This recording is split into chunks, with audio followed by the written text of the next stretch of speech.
I would find the profession of setting ceramic tile as twofold. One would be a craft and an art. It's a craft as a trade where we train people how to install tile properly from the standards and methods that we have throughout the industry.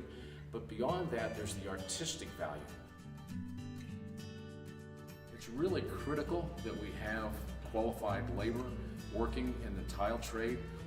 We know that we have industry standards through the Tile Council of North America and the ANSI specifications. We have to get that information to them so that they can utilize that knowledge and equate that to the end of their hands and provide a quality installation that's going to stand the test of time. Oh, look at this, a pro. Beautiful. Wow.